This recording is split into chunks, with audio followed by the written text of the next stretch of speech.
आफादनि 57थि बोसोरारि जथुम्मानि गेवलां मेलाव गाहाय आलासि महरै बाहागो लानानै भारतनि नखर मन्त्रि अमित शाह बिथाङा बड'लेण्डखौ लानानै गोबां बाथ्रा बिथाङा बुंलांबाय। बड'लेण्ड ओनसोलाव रायजो जानाय बर'जों लोगोसे गुबुन गुबुन हारिनि माखासे जेंनाफोरखौ सुस्रांनायनि गोबां बाथ्राखौ बिथाङा बुंलांबाय। बिनि सिगाङावबो बिथाङा गोबांबार बड'लेण्डआव फैबाय आरो जों दायो मिजिंथिदों जे एनडिपिनि केस उइथड्रखौ लानानै जोङो बिथांजों सावरायदोंमोन आरो एनआइनि केसखिनिखौ बिथाङा सेन्ट्रेल गभर्नमेन्टनिफ्राय स्टेट गभर्नमेन्टआव रिटार्न खालामनायनि बाथ्राखौ बुंलांबाय जोंनि सिगाङाव आरो अब्लानो केसफोरखौ फोजोबनो हागोन।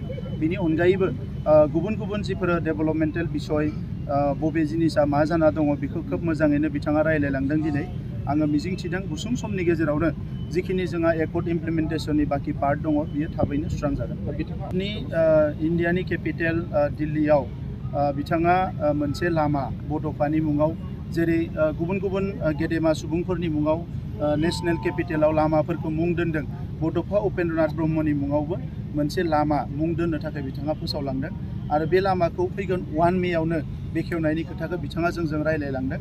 दा जोंनि थाखाय मोनसे गोग्गाथावना बाथ्रा।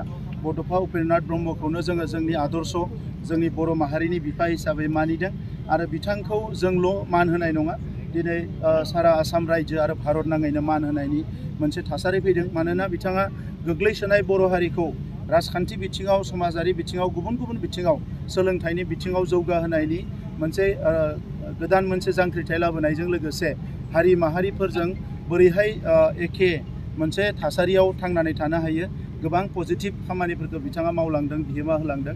दा बेखौ बुजिनानै दिनै नेशनेल लिडारफ्राबो बिथांखौ मान होदों। दा बेनिखायनो मानगोनां नखर मन्त्रि बिथाङा दिल्लीनि मोनसे लामाखौ बड'फानि मुङाव डेडिकेटेड खालामनाय एबा बिथांनि मुङाव दिनै फोसावनानै दोनलांदों।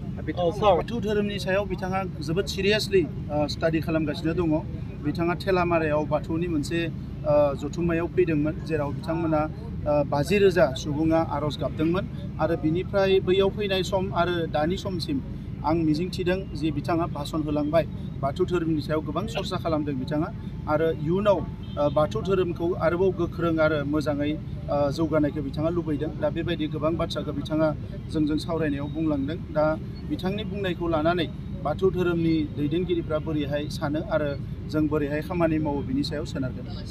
बियो आं दाख्लैबो बुंदो बियो अलरेडि प्रसेसआव दङ आरो प्रसेसआव दङ। जोंनिल' नङा बियो बड'लेण्डनि थाखाय जेबो जेंना गैया, नाथाय आरोबाव बड'लेण्डखौ नागारनानैबो गासै 9 सिक्स सिडिउल काउन्सिल दङ।